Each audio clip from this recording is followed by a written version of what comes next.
Breaking news Rushikonda నిర్మాణంలోని అక్రమాలు రోజుకో కొత్త విషయంగా వెలుగు చూస్తున్నాయి. ఋషికొండపై 500 కోట్లతో భారీ భవనాలు నిర్మించడానికి హరిత రిసార్ట్స్ ను కూల్చివేశారు అప్పటి అధికారులు. 50-80 గదులు ఉన్న రిసార్ట్స్ తో పాటు బార్ అండ్ రెస్టారెంట్ అన్నిటినీ కూల్చివేశారు. అయితే రిసార్ట్స్ కూల్చివేయడానికి తీసుకున్న అనుమతుల రికార్డులు కూడా కనిపించడం లేదని ప్రస్తుత అధికార యంత్రాంగం చెబుతోంది. కూల్చివేతలకు ముందు హరిత రిసార్ట్స్ లో ఉన్న సామాన్లపై టూరిజం అధికారులు పంచనామా చేశారు. ఫర్నిచర్తో పాటు ఏసీలు, ఫ్రిడ్జ్లు, కిచెన్ సామాగ్రిపై పూర్తి స్థాయిలో రిపోర్టు నమోదు చేశారు అప్పటి అధికారులు.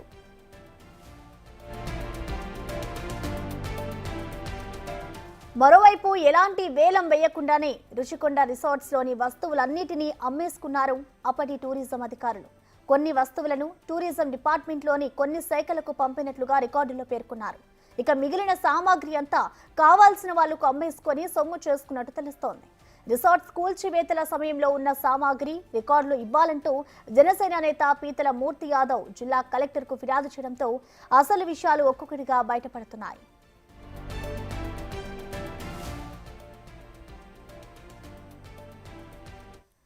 ఇదే అంశానికి సంబంధించిన ఓవరాల్ డీటెయిల్స్ ని మా ప్రతినిధి రాజు లైవ్ ధర అందిస్తారు. రాజు, రిషికొండపై ఒకప్పుడు ఉన్నటువంటి హరిత రిసార్ట్స్ లో దాదాపుగా 80 గదులు, ఒక meeting hall, bar and restaurant, మొత్తం ఇదంతా కూడా హరిత రిసార్ట్స్ కి సంబంధించి ఉన్నటువంటిది. కానీ అది ఛిద్రం చేసి గత ప్రభుత్వ హయాంలో 2019 నుంచి 24 మధ్యలో కనిపిస్తున్నటువంటి ఈ భారీ భవంతులను అయితే నిర్మించినటువంటి పరిస్థితి అయితే మనం చూడొచ్చు. ముఖ్యంగా చూస్తే దాదాపుగా 500 కోట్ల రూపాయలతో జగన్మోహన్ రెడ్డి ప్రభుత్వం ఈ ఇక్కడ ప్యాలెస్ల నిర్మాణం అయితే చేపట్టింది. అయితే ఆ రిషికొండ మీద ఉన్నటువంటి హరిత రిసార్ట్స్ ని కూల్చినటువంటి సమయంలో అధికారులు, అప్పటి టూరిజం అధికారులు పంచనామా చేసి లోపల ఉన్నటువంటి వస్తువులను, బిల్డింగ్ సంబంధించినటువంటి మెటీరియల్ని, లోపల ఉన్నటువంటి ఏసీలు కానీ, ఫ్రిడ్జ్లు కానీ, ఇతర ఫర్నిచరు, మంచాలు, ప్రతి రూమ్లో ఉన్నటువంటి ప్రతి దాన్ని కూడా ఒక పంచనామా చేసి ఒక రిపోర్ట్ అయితే తయారు చేసినటువంటి పరిస్థితి అయితే కనిపిస్తుంది. కానీ ఆ రికార్డ్స్ అన్నీ కూడా ఇప్పుడు మాయమైనట్లుగా తెలుస్తుంది. ప్రభుత్వం మారడంతో దీనికి సంబంధించి అసలు ఏమయ్యాయి, రికార్డ్స్ అన్నీ ఏమయ్యాయి అనేది తెలియనటువంటి పరిస్థితి అయితే ముఖ్యంగా ఇక్కడైతే కనిపిస్తున్నటువంటి పరిస్థితి అయితే ఉంది. అయితే జనసేన పార్టీ నాయకుడు, స్థానిక కార్పొరేటర్గా ఉన్నటువంటి పీతల మూర్తి యాదవ్ అటు జిల్లా కలెక్టర్కి ఒక ఫిర్యాదు చేసినటువంటిది అయితే కనిపిస్తుంది. ఇప్పటికే 500 కోట్ల రూపాయల ప్రజాధనాన్ని దుర్వినియోగం చేసి భారీ భవంతుల నిర్మాణం అయితే చేపట్టారు. ఇప్పుడు ఈ నిర్మాణాలకు సంబంధించి మెయింటెనెన్స్ అనేది ప్రతిరోజు ₹1,00,000 వరకు ఖర్చు అవుతుంది. అది ప్రభుత్వానికి భారంగా మారింది. కానీ ఈ నిర్మాణాలు చేపట్టడానికి ముందు ఇక్కడ ఉన్నటువంటి హరిత రిసార్ట్స్కి సంబంధించి భారీ భవనాలు ఉన్నాయి. దాదాపుగా 80 గదులతో ఉన్నటువంటి రిసార్ట్స్ కానీ, అదేవిధంగా లోపల ఉన్నటువంటి ఫర్నిచరు, ఏసీలు, ఫ్రిడ్జ్లు, ఇతర సామాగ్రికి సంబంధించినటువంటివి మెటీరియల్, అది భవనాలు కూల్చిన తర్వాత వచ్చినటువంటి వేస్ట్ మెటీరియల్, వీటన్నింటినీ కూడా టెండర్ల ద్వారా వేలం వేసి అమ్మడం, నగదు మొత్తాన్ని కూడా, డబ్బంతా కూడా ప్రభుత్వ ఖజానాకి జమ చేయాల్సినటువంటి పరిస్థితి ఉంది. కానీ 50 కోట్ల విలువైనటువంటి టోటల్ ప్రాపర్టీని వాళ్ళు విధ్వంసం చేయడంతో పాటుగా కొన్ని వస్తువులను మాత్రము టూరిజం శాఖలో ఉన్నటువంటి కొన్ని శాఖలకి కొన్ని వస్తువులను అప్పగించి మిగిలిన వాటి అన్నింటినీ కూడా పంచనామా చేసినటువంటి రికార్డ్స్లో సంబంధం లేకుండా మొత్తం డాక్యుమెంట్స్ అన్నింటినీ తారుమారు చేసి, కనిపించకుండా చేసి, లెక్కకు మించి మొత్తం అమ్ముకున్నటువంటి పరిస్థితి కనిపిస్తుంది. ఉన్నత స్థాయి అధికారుల దగ్గర నుంచి కింది స్థాయి అధికారుల వరకు వాళ్ళకి కావలసినటువంటి వస్తువులన్నింటినీ కూడా ఇష్టం వచ్చినటువంటి వాళ్ళకి ఇష్టం వచ్చినట్లుగా అమ్ముకున్నారనే విమర్శలు అయితే వెల్లువెత్తున్నటువంటి పరిస్థితి అయితే ఉంది. దాదాపుగా 50 కోట్ల విలువైనటువంటి ఫర్నిచర్తో పాటుగా ఇతర వస్తువులు, సామాగ్రిలకు పంచనామా చేసినటువంటి రికార్డ్స్ ఎక్కడున్నాయని ప్రశ్నలు వేస్తే ఇప్పుడు అధికార యంత్రాంగం నుంచి అవేవి బయటకు రాకుండా ఉన్నటువంటి పరిస్థితి అయితే ప్రస్తుతం కనిపిస్తుంది. దీంతో అసలు ఈ హరిత రిసార్ట్స్కి సంబంధించినటువంటి మొత్తము ఆస్తుల విలువ ఎంత ఉంది, దానికి సంబంధించినటువంటి వస్తువులు ఏమున్నాయి, వాటికి సంబంధించినటువంటి వివరాలు ఇవ్వాలని కోరితే అటు జిల్లా కలెక్టర్ దగ్గర కానీ, అదేవిధంగా టూరిజం శాఖకు సంబంధించినటువంటి అధికార యంత్రాంగం దగ్గర కానీ ఏ విధమైనటువంటి లెక్కలు లేకపోవడంతో నివ్వెరపోతున్నటువంటి పరిస్థితి కనిపిస్తుంది. జిల్లా కలెక్టర్తో పాటుగా కూటమి ప్రభుత్వానికి కూడా ఇప్పుడు పీతల మూర్తి యాదవ్ ఒక ఫిర్యాదు చేసినటువంటి పరిస్థితి కనిపిస్తుంది. గత ప్రభుత్వంలో ఇప్పటికే 500 కోట్లతో నిర్మాణం చేపట్టారు. అయితే అప్పటికే ఉన్నటువంటి భారీ భవనాలు వాటిని స్క్రాప్కి ఇచ్చిన సంబంధించినటువంటి దాన్ని కూడా దాదాపుగా కోట్ల రూపాయల డబ్బులు వస్తూ ఉంటే వాటితో పాటుగా అక్కడ ఉన్నటువంటి ఫర్నిచర్కి సంబంధించినటువంటి వాటికి సంబంధించి వివరాలన్నీ ఏమీ లేవు. వీటన్నింటినీ అమ్మకం చేసి సొమ్ము చేసుకుని వీళ్ళైతే అధికారులు ఇక్కడి నుంచి ట్రాన్స్ఫర్ అయిపోయి వెళ్ళిపోయారని చెప్తున్నటువంటి పరిస్థితి కనిపిస్తుంది. ముఖ్యంగా 50 కోట్లకు సంబంధించినటువంటి టోటల్ ప్రాపర్టీకి సంబంధించినటువంటి వివరాలు లెక్కలేమి లేవు. డాక్యుమెంట్స్ అన్ని కూడా కనిపించకుండా తారుమారు చేశారు. అవి కనిపించకుండా మాయం చేశారా లేదా కాల్చేసి వాటన్నింటినీ కూడా ఎవరికి లెక్కలు తెలియకుండా ఉండేలా చేశారనేది తెలుస్తున్నటువంటి పరిస్థితి లేదు. ఎందుకంటే ఒక పక్క నుంచి కొత్త భవంతుల నిర్మాణం అయితే చేపట్టినటువంటి పరిస్థితి కనిపిస్తుంది. కొత్త భవంతుల నిర్మాణంతో పాటు పాత భవంతులకు సంబంధించి వివరాలు ఏ ఒక్కరూ అడగరనే ఉద్దేశంతో టూరిజం శాఖకు సంబంధించినటువంటి ఉన్నతాధికారులతో పాటుగా కింది స్థాయి ఉద్యోగుల వరకు కూడా చేతివాటాన్ని ప్రదర్శించారనేది ఇక్కడైతే స్పష్టంగా కనిపిస్తున్నటువంటి పరిస్థితి మనము చూడొచ్చు.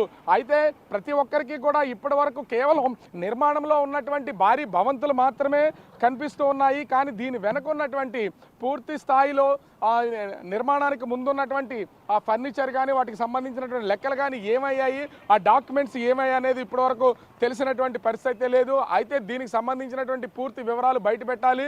ఇప్పటికీ 500 కోట్ల రూపాయల ప్రజాధనం దుర్వినియోగం చేయడం ఒక్కటే కాదు, కానీ ఇప్పుడు ఈ డాక్యుమెంట్స్ కానీ అదేవిధంగా ఇక్కడ పంచనామా చేసినటువంటి రికార్డ్స్ కానీ వీటన్నింటినీ కూడా మాయం చేసి కనిపించకుండా చేసినటువంటి అధికారుల మీద చర్యలు చేపట్టాలంటే పూర్తి స్థాయిలో ఈ వివరాలన్నీ కూడా బయట పెట్టాలని కోరుతున్నటువంటి పరిస్థితి కనిపిస్తుంది. మరి కూటమి ప్రభుత్వం ఇప్పటి వరకు 500 కోట్ల రూపాయలతో దుర్వినియోగం చేసిన నిర్మాణం చేపట్టారని బిల్డింగ్లు మాత్రమే కనబడుతున్నాయి.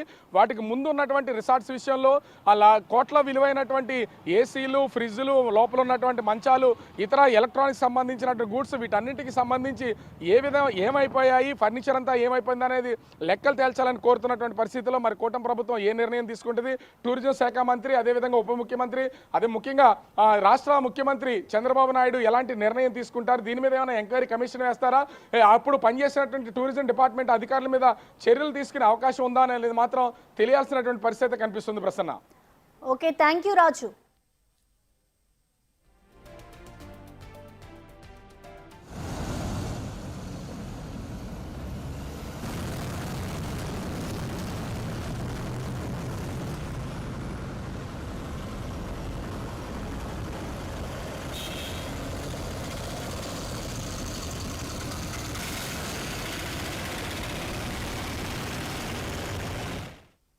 రుషికొండ నిర్మాణంలోని అక్రమాలు రోజుకో కొత్త విషయంగా వెలుగులు చూస్తున్నాయి. రుషికొండపై 500 కోట్లతో భారీ భవనాలు నిర్మించడానికి హరిత రిసార్ట్స్ ను కూల్చివేశారు అప్పటి అధికారులు. 80 గదులున్న రిసార్ట్స్ తో పాటు బార్ అండ్ రెస్టారెంట్ అన్నిటినీ కూల్చివేశారు. అయితే రిసార్ట్స్ కూల్చివేయడానికి తీసుకున్న అనుమతుల రికార్డులు కూడా కనిపించడం లేదని ప్రస్తుత అధికార యంత్రాంగం చెబుతోంది. కూల్చివేతలకు ముందు హరిత రిసార్ట్స్ లో ఉన్న సామాన్లపై టూరిజం అధికారులు పంచనామా చేశారు. ఫర్నిచర్ తో పాటు ఏసీలు, ఫ్రిడ్జ్లు, కిచెన్ సామాగ్రిపై పూర్తి స్థాయిలో రిపోర్ట్ నమోదు చేశారు అప్పటి అధికారులు.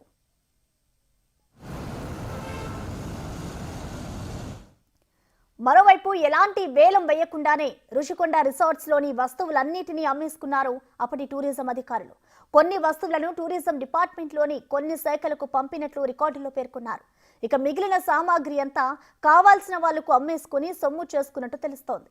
రిసార్ట్స్ కూల్చివేతల సమయంలో ఉన్న సామాగ్రి రికార్డులు ఇవ్వాలంటూ జనసేన నేత పీతల మూర్తి యాదవ్ జిల్లా కలెక్టర్కు ఫిర్యాదు చేయడంతో అసలు విషయాలు ఒక్కొక్కటిగా బయటపడుతున్నాయి.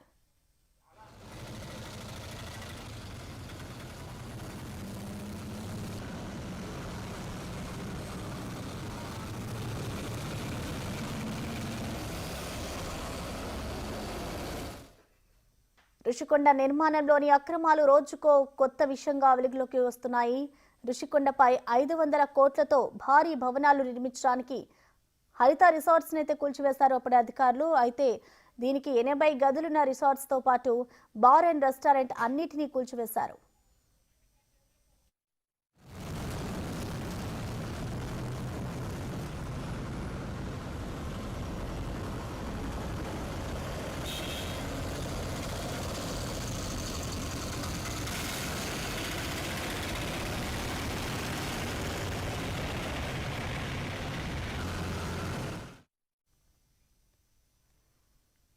అయితే ఎలాంటి వేలం వేయకుండానే రుషికొండ రిసార్ట్స్ లోని వస్తువులన్నిటినీ కూడా అమ్మేసుకున్నారు అప్పటి అధికారులు. కొన్ని వస్తువులను టూరిజం డిపార్ట్మెంట్ లోని కొన్ని శాఖలకు పంపినట్లుగా రికార్డులో అయితే పేర్కొన్నారు. ఇక మిగిలిన సామాగ్రి అంతా కావాల్సిన వాళ్లకు అమ్మేసుకుని సొమ్ము చేసుకున్నట్లుగా తెలుస్తోంది. రిసార్ట్స్ కూల్చివేతల సమయంలో ఉన్న సామాగ్రి రికార్డులు ఇవ్వాలంటూ జనసేన నేత పీతల మూర్తి యాదవ్ జిల్లా కలెక్టర్కు ఫిర్యాదు చేయడంతో అసలు విషయాలు ఒక్కొక్కటిగా బయటపడుతున్నాయి.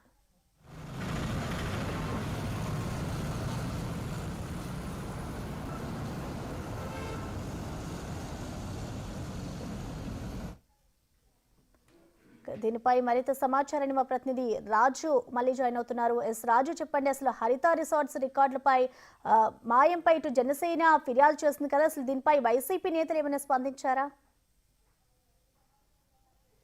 అంటే ఇప్పటి వరకు ఇది ఎవరికీ తెలియనటువంటి పరిస్థితిగానే కనిపిస్తుంది. ముఖ్యంగా చూస్తే అటు ఆ గత ప్రభుత్వ హయాంలో మొత్తం అంతా కూడా ఇక్కడ నిర్మాణం చేపట్టినా కూడా అటు టూరిజం డిపార్ట్మెంట్కి సంబంధించి ఆ రిషికొండ మీద నిర్మాణం చేపడుతున్నటువంటి వాటికి అది సీఎం అంటే మళ్ళీ జగన్మోహన్ రెడ్డి గారికి అధికారంలోకి వస్తే ఇది సీఎం నివాసంగా నిర్వహణ కోసం అనేది నిర్మాణాలు చేపడుతున్నామని జోరుగా ప్రచారం జరిగినటువంటి పరిస్థితి ఉంది. ఎందుకంటే అప్పటికే ప్రతిరోజు లక్షల రూపాయల్లో ఆదాయం తెస్తున్నటువంటి హరిత రిసార్ట్స్కి సంబంధించి ఎందుకు ఈ నిర్మాణాలు కోల్చాల్సినటువంటి పరిస్థితి ఉంది. ఒకవేళ భారీ నిర్మాణాలు చేపడితే ఇంతకన్నా ఆదాయం తెచ్చేది ఏముండదనేది కూడా అప్పట్లో వినిపించినటువంటి విమర్శలు కూడా ఉన్నాయి. కానీ ప్రభుత్వం వీటన్నింటినీ కూడా లెక్క చేయకుండా అక్కడ ఉన్నటువంటి హరిత రిసార్ట్స్ అన్నింటినీ కూడా ధ్వంసం చేసి దాదాపుగా ఆ నిర్మాణాల వాల్యూ కాకుండా లోపల ఉన్నటువంటి ఫర్నిచర్ కానీ ఇతర సామాగ్రికి సంబంధించి కానీ దాదాపుగా 50 కోట్ల రూపాయలు విలువైనటువంటివి ఉన్నాయి. కానీ వాటి ప్లేసుల్లోనే కనిపిస్తున్నటువంటి ఆ భారీ భవంతులు ఇప్పటికే రిషికొండపై నిర్మాణం చేపట్టినటువంటి ప్రతి భవంతిని కూడా మనం చూస్తూనే ఉన్నాం.